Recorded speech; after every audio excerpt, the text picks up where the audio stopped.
Hello everyone, my name is Jay Vedder. I'm the executive chef here at Elon University. And to my left is Laura Thompson. She is our resident district manager here, and she oversees all the dining operations on campus. Today we want to welcome Julia and Jack. Welcome guys, and we're excited to have you all, and we're just going to kind of talk about our dining experience. And so today I'm going to actually start you off. This is in front of you is a North Carolina charcuterie. So the meats actually come from right here in Elon. It's a guy named Giacomo who owns San Giuseppe Salami. Yeah, so we just wanted to know, a little bit about you guys have been here for 4 years. Congratulations on graduating. You made it. And what your dining experience has been over the 4 years. Yeah. Do you want to take it off? Or? Sure. I think reflecting back on my 4 years, Elon Dining has been such a huge part of my Elon experience. The first time I visited campus, my tour included a visit to Lakeside where I ate with my tour guide. So for my very first time I was on campus, I was introduced to Elon Dining.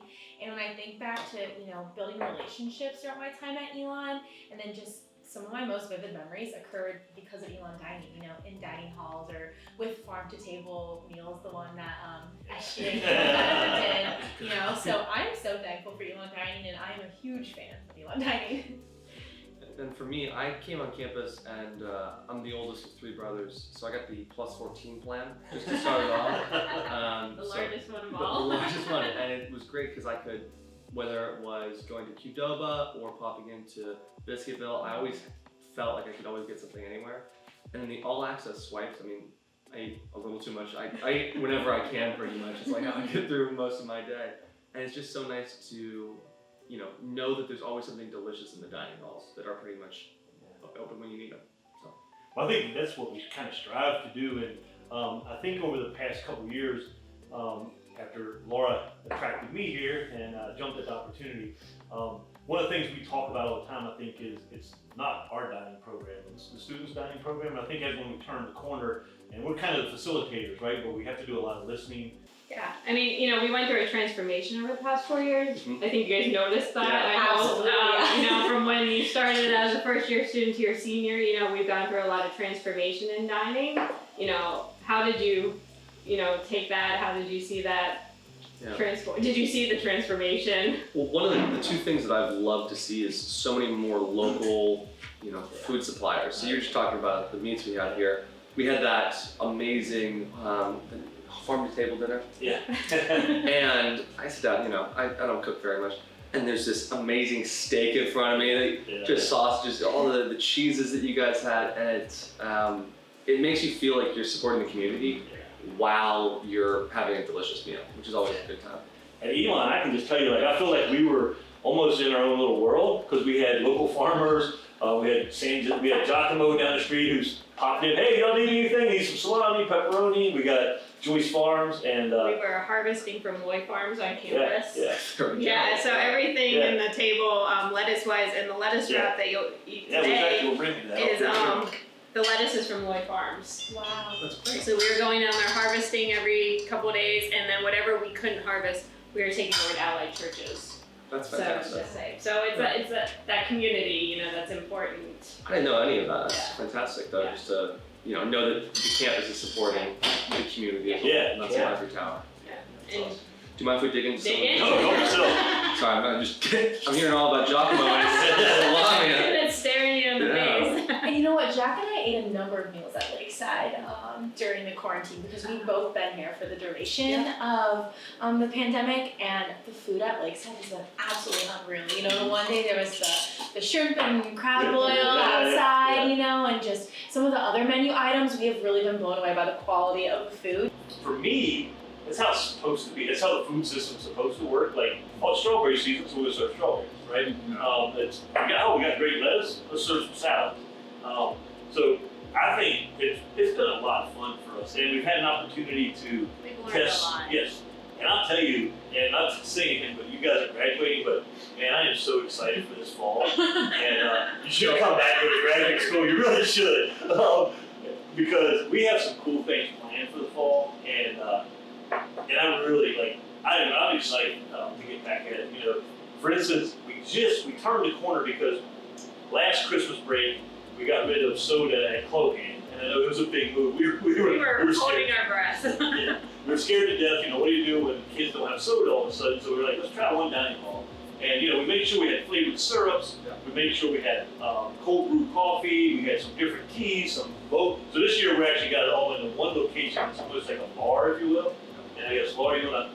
Yeah, so we, as we're looking at traffic patterns and all the dining halls, we had to really go back and think, work with what we have. And so we kind of walked Cloakin for about 2 hours one day. And, we decided that all the beverages in one place, because now we have to serve them, they can't self-serve them anymore. And taking those safety measures to make sure our students are safe. And so now it'll be a full bar where the bakery used to be at Cloakin. It looks pretty cool up there, and we'll be able to expand it to more fresh juices and fresh squeezed lemonade and homemade teas and those kind of things. So we're excited about all that. It's always cool to see how dining halls are changing, because in my 4 years, I think usually there's change over the summer. Most colleges and schools do that. But if you can, I don't want to speak on your behalf, but it seems like every time you go over there, there's something new. Well, so I think that's one thing we thrive on. Yeah. It's one thing I challenge Jay with on a daily basis. Yes, she does. And what's new for the students? What can we bring new? Because my philosophy, and I think our philosophy is, if you're eating with us 52, weeks out of the year, and you're seeing the same thing, we have a candid audience, what can we bring you every day? And if it's a pop-up event, if it's a wow event, if it's a, tasting from a local vendor or a farm table dinner, it's what can we constantly have daily? Casey's constantly challenged with what's on our marketing calendar today. Because again, you're a candid audience to us, and we want to bring excitement, and that's why we want to change up as much as we can, or bring something new, and stay on trend.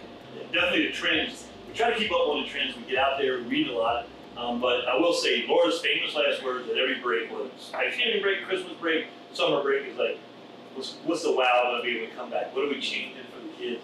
What are they going to be excited about? And I'll tell you, our whole team kind of now embraces it.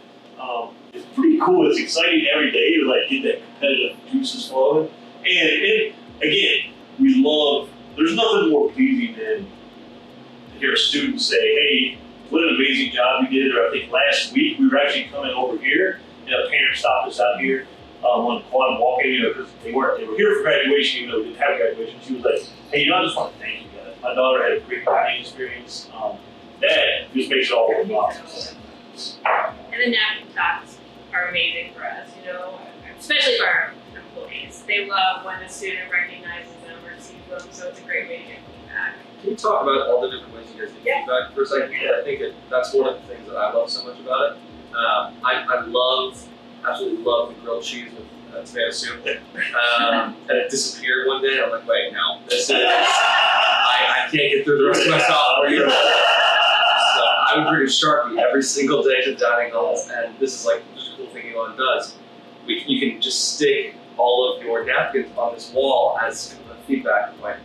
And so I was just 7 or 8 napkins, tomato soup and grilled cheese, and try to different scribbles, different handwriting styles. I had to throw you guys off a little bit. It was massive things, so. I can tell you, we embraced that napkin board. Yeah. We did. It was in there. They're like, all these people really want this. It was just this guy. Sorry. So if I go through my camera roll now, I do that on a daily basis. I know Laura does it too. When I'm off campus, I go to every napkin wall and I start taking pictures of napkins. Because immediately I go to, what could we knock off? We have this conversation every day. Casey logs all the napkins, so we make sure that we say, what can we knock off like that? The key to our managers is to respond to that napkin within 48 hours. And the challenge to the culinary team is, can we get it in within a week? The process.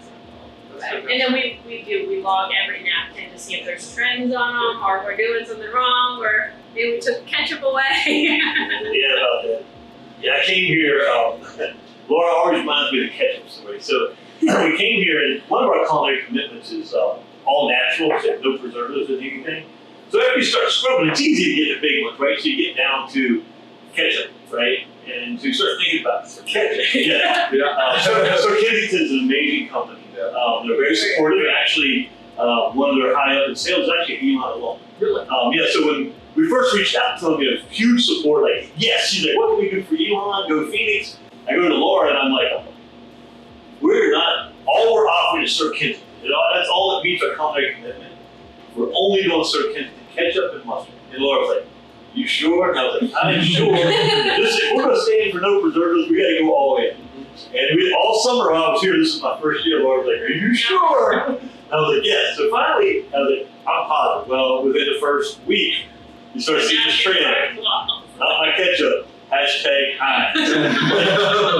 And so the first couple was I'm like, joke, I'm like, you're young after me. Like, it's just like funny, you're like, not us. It keeps going. So I remember the day I walked in Laura's office, I was like, so I ordered Heinz ketchup. And we'll be offering it. But I think the reverse is, The napkins spoke. we still support Sir Kennington. Yeah. And you have both options. Right, absolutely. And I So think just it's finding that balance. Yeah, I think for me it's the extreme. Like I went too far too fast. Now if you get those kids to try Sir Kensington, and we use it in a lot of our barbecue sauces and other sauces, and then you kind of start to have a conversation about Sir Kensington, and people are like, okay, I get it. So. And the pop-ups that you guys do around campus also inspire that. Like, I know that during homecoming week, Julia planned homecoming week for student government, and I know a lot of the models that we do were popping up for class elders that I kept being like, wow, that's a lot like what Elon Dining does around campus every couple of days, just with a new, whether it be like make your own sushi or what's some of the other ones. You had this delicious jam. Yeah. Lemonade bar, yeah. Hummus, I love the hummus bar. So we're trying to incorporate the pop-ups with our health and wellness team, our sustainability team, our culinary team. Just we have so much talent on our team that we like to include them on campus and popping up for the students. It's a great thing to. You're a meal plan holder. We want you to value your meal plan. So here's something, a thank you, and also then it highlights our local community partners a lot too. We brought the cow on campus. Last spring. I love the cow. Oh my gosh. My cousin was 11. Yep. Love the cow. Yeah, not to rub it in. I'm pushing for baby goats. Wow. Get some baby goats on campus. Gotta come back. Yeah. It doesn't sound so bad.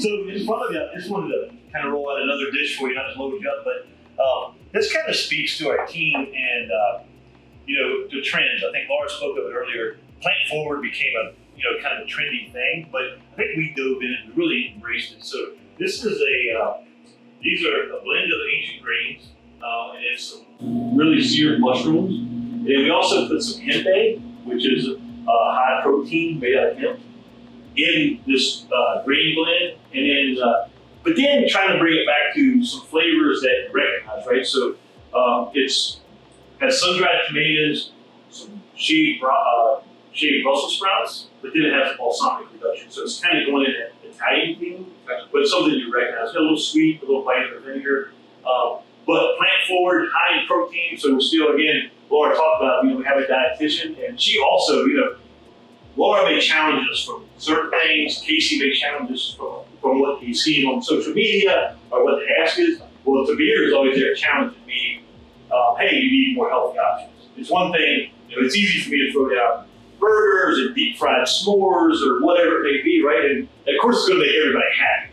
I need to be the happy guy, right? Come in, but then Tabir's behind the scenes say, Chef, we need a fat-free salad dressing. We need a yogurt-based whatever.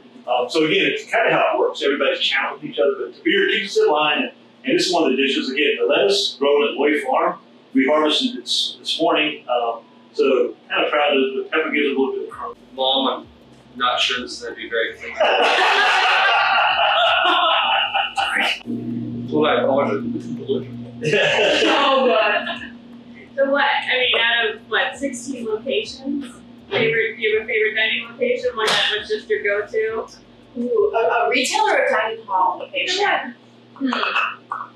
I think over my 4 years, I always liked Clohan. McEwen was closed during our sophomore year for the transformation, which that was unbelievable. So I think my dining hall go-to was Clohan, or it was called Holiday Restaurant on campus.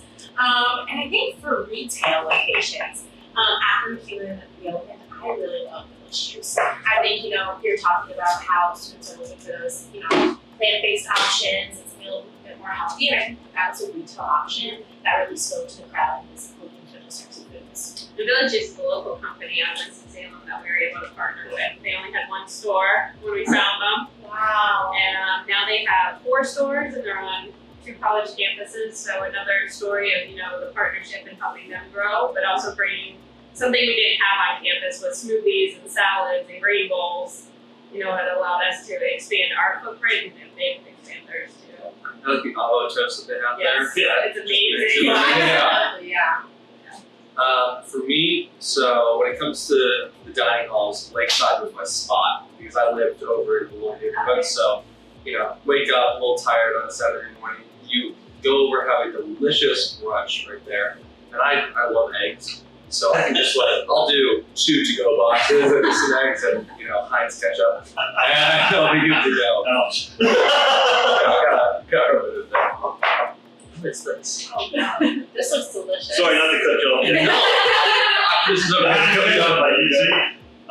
So this is this kind of goes back to what you say, Clohan. So again, when we eliminated the soda fountains, we knew we had to up our beverage game. So we do fresh squeezed juices. This is a fresh squeezed lemonade we do there, and then we challenge the team again. We're in strawberry season. We're in North Carolina, so if we were in full blown, we'd be having a strawberry lemonade. In the spring or in the fall, it might be peach lemonade. It could be pumpkin tea or pumpkin spice coffee, whatever in the fall. We do have to up our beverage game, and this would be typical of Clohan beverages you see in front of you.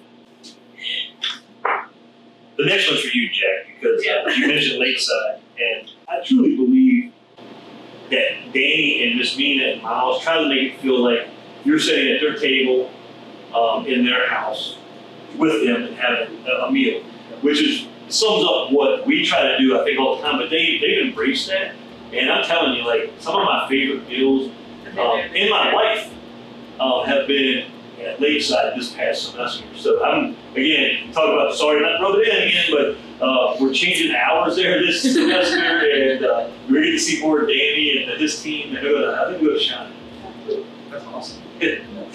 I know that it feels like my table at home because a family member of mine got diagnosed with a gluten intolerance a couple years back, and so when she comes out to campus, I want to be able to eat food with her. But we're from Los Angeles, where gluten-free stuff is everywhere. And so coming down to Elon, she was a little nervous if she could, eat in her dining halls.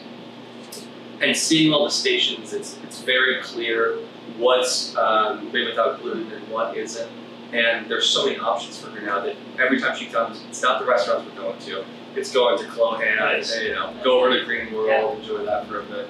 And it's something, a lot of conversations we have this past 3 weeks going into fall is how do we expand our options for our students that have allergies, because we don't want to pigeonhole them into one station or one location, because the one thing we've heard from our students is, my friends go and eat at McEwen, but maybe the station's over at Clohan. How can I go eat at McEwen with them? So we're really, this fall, we hope we're going to be able to roll out a plan where students with allergies are going to have availability in every dining hall to go and eat and, to be taken care of and eat with their friends and be more flexible for that, us being more flexible for that. And I think with the transformation of Elon Dining we're talking about that has happened over the course of our 4 years, you see more of the allergy-friendly stations and plant-based stations, but even things that align with different religious dietary restrictions. I know you expanded your dining hall hours during Ramadan, so students, who are fasting during Ramadan can still, go eat at the dining halls. And I think that is something that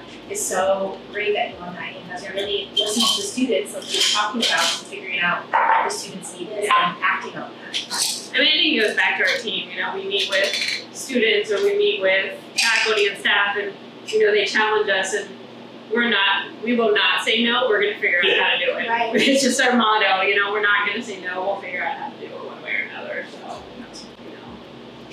Yeah, and the allergies, we keep seeing the number climb, and that's fine. So you have to embrace it. I think we challenge our team, and my boss standing right here challenges us every day. We don't say no, right? So we're going to be faced with these students with allergies. It's okay, right? Let's embrace it, and let's try to be better than I think, again, listening to the students. We heard a young lady. I always remember her because I left the meeting and I walked in Laura's office.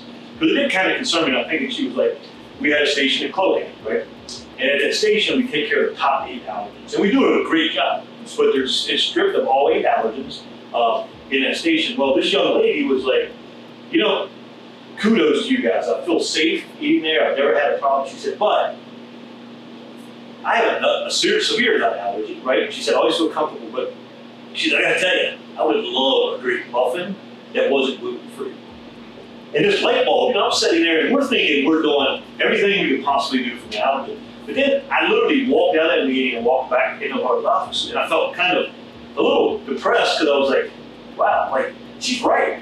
Why couldn't she have, I think our gluten-free muffins are good, but again, if you're basing that off of probably what her mom was making at home for her that was nut-free but still had flour, right? Had wheat in it, she probably was a little disappointed. So we challenged ourselves, and that's kind of what Laura's talking to. We're looking at transforming, offering at all 3 dining halls options for students with severe allergies that they can be safe. It's about communication, right? So you're treating each student as an individual because not one allergy is not like the other allergy. And making them feel like, I think the first thing I always say when I talk to them, what are you eating at home? We want to build this like your home pantry. It's, you know, a lot of times people think college cafeterias. That's kind of their, it's like, let's industrially build this all out. It's like, they think they're going to join the military and join college and that's what they do with it. Yeah. But it doesn't feel that way when you're here. It feels a lot more personalized to the point that you're making. Yeah, I mean, like we said, we have a dietitian on campus. You know, they meet with the students one-on-one. Jay tours every student that has a severe allergy to, and they meet our culinary team one-on-one. So they're building that one-on-one relationship. So when they walk in the dining hall, they have a question, they know who to go to. They know who to ask. And, you know, we react very quickly when, you know, there's a concern or an issue. Because, again, the last thing we say is, you guys have enough on your plates. You don't need to worry about eating. Like, we'll take care of that. So. And I think also we challenge our team. I mean, we tell them that every meeting we have, we say, somebody's dropping their students off at Elon. And, you know, we're all parents too, right? Most of the team here are parents. We're like, the day you drop your kid off at college, it's pretty emotional, right? You've done everything for them. You've provided every meal practically. And all of a sudden, you're turning them loose on college campus. And so now it's kind of our job to make sure they're, you know, the university does a great job to make sure they're mine and they get more than these great productive young people. But we have to nurture, right? And I think it's a challenge, but it's also, it's kind of an honor too that a parent trusts you. And then when you get to that next level of allergy, a kid with a food allergy, and again, I have a kid with a food allergy. And I can tell you that it's nerve-wracking when they go off to college, you start thinking, I was always there to ask those questions. I was there to take care of this. So it's kind of near and dear to us is taking care. Not that it wouldn't always be, but I can tell you, we try to communicate with them.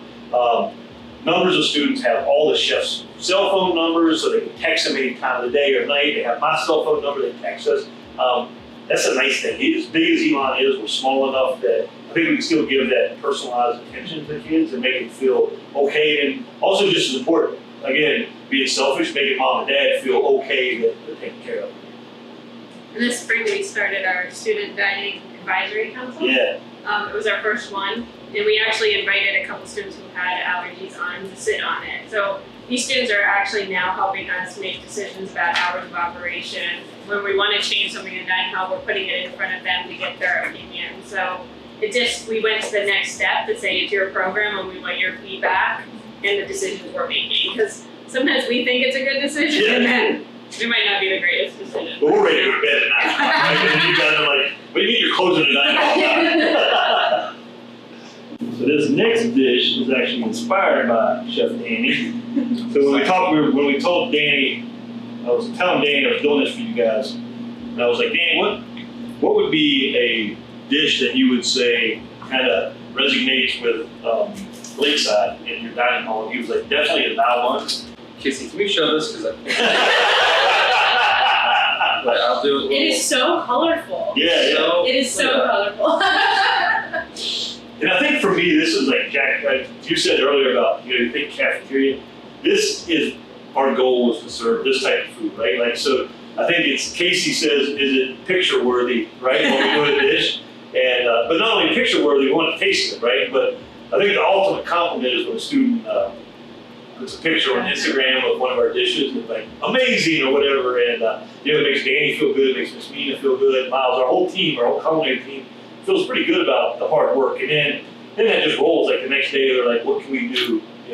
How can we raise the bar again? So. I think it's one of the things we're challenging with right now is, we're going into fall and things are going to be very different. And so how do we provide the same quality of food, the high customer service, and the current situation? So I think we got a great plan. we have lots of conversation lately about, what does that look like? Because everything's going to be to go, and, how do you present it? And, customer service, because if you have a mask on, body language means everything to a student right now. So a lot of plans in place that we're talking about every day. I think it goes to the next level. You heard Laura say it earlier. We don't want to say no, and now it's like making sure our employees know that if a kid seems concerned or has concerns or stressed a little bit, try to make their day, right? Like, what's that comfort item? Like for us, hopefully it's about food, right? Like, what's that thing that can maybe calm a kid down, or calm a parent down, or faculty, staff, or even one of our own employees, and make it okay. And so then how do we embrace that and say that, again, we don't have to wait to go to a chain of command, the frontline employee, just make that call that, hey, you know what, they kind of sent Jack, had a rough day, maybe you failed a test or whatever, and Pass fail hasn't been helpful. and what we would want to do would be, like, if you were having a rough day, we want to cheer you up. But, and I know you haven't had a rough day, but you have to having a rough day is the key to it's been tough. You always want people leaving with Oh my goodness. with a great memory and again a picture-worthy thing. So we're gonna leave you all with this. Wow. As we leave, so what's your favorite memory of Elon Dining as we close? Ooh. I don't know if I can pick out one in particular, but I think I go back to the relationships that I was able to form with my peers, but also, professors and, other people on this campus because of Elon Dining, say, let's go get lunch at Lakeside, or let's go get dinner at McEwen, or, let's go grab a smoothie at Village Juice before we go to class. And without Elon Dining being there, those relationships wouldn't have happened because they give us a place to gather and food to be excited about. So thank you, Elon Dining. Well, thank you guys. You guys have, we say, like I said, again, I'm gonna say it again, weird, like, we're just kind of facilitating this dining program, but students like you, and I'm not just saying because you guys are here, you've been supporters, but you've also challenged us. Where's my tomato soup? And I'm gonna come back. You both sat on SGA, and Jack, we met right when you first became president, and you brought some things to the table, from an hours of operation standpoint that were concerned in the students and that we didn't even know about. It's been so great to have the support of you guys. So it was good to have that, relationship and, be able to talk through those things and hopefully make those changes with students. Yeah, I think that's what I would tell every student, like, if they're considering coming to Elon, obviously it's the only decision to make, but when you get here, be vocal, right? It's okay. Like, express it's part of becoming an adult, right? This is what I want, this is how I want it, and I want it now, right? Like, so, and it's okay because we're gonna listen. I can assure you that if I don't listen, Laura's gonna also see the napkin, or Casey's gonna send her the same comment on Instagram or whatever. There's enough layers. I think we would all do the right thing, but there's layers in there that's built in that one of us is gonna challenge the other one. And again, we're super competitive, so we're gonna get after it as soon as it happens. I also think, reflecting back on some of my favorite experiences, I think some of the special experiences that Elon Dining puts together for the students that I know are not happening on other campuses. Like, Jack was talking about the pop-ups. There was like a blow-your-own sushi, there was a hummus bar, there was a limeade and lemonade. I know I said it before, but he brought the cow to campus. I love that he brought the cow. I bet we would be all the way to go. See? But I think, the personal touch that you guys provide with Elon Dining, I think, really changes every student's dining experience here. And I cannot be more thankful that this is my final Elon Dining experience. This really is the Hopefully it's cherry not your on final. top. Yeah. Well, maybe I'll come back homecoming. Graduation. Come back for it. Maybe we'll do something special for graduation. We'll figure it out. We're thinking about it, like, what does catering now look like, right? So, But I think we'll figure it out. We got a great team. So You guys threw together, was it crawfish for President Book's Yeah. inauguration? Yeah. Like, our president's from Louisiana. yeah. And I'm like, if that isn't a personal touch right there. Yeah, Mardi Gras. Yeah. You guys Oh, had that was fun. a year's partnership with Yeah. her. Yeah. That was so fun. Yeah, Lakeside, Danny, Adam, that whole team there embraced that theme, and I mean they just ran with it, and You know, I do have a friend from Baton Rouge, so not New Orleans, but pretty close, and she was ranking the items on Instagram. Oh, wow. How Nice. close to authentic they were, and you guys knocked it out of the Good. park, according to her bar. So, that's good. yeah. Well, thank you Well, on thank behalf you, of all the guys. students. Yes. It's been an awesome 4 years. Hope y'all come to Elon because there's some awesome things here for us. Well, Elon was the congratulations. best decision I ever made, so please come to Elon. Please come to Can I Elon. take this extra home? 'Cause Sure. okay. Congratulations again Yeah, from us. congratulations. You guys are going to do amazing. I think you kind of stand for Elon students, what they're about, and we're excited to watch your all's paths. Please stay in touch. Well, thank you guys. Thank you. Yeah.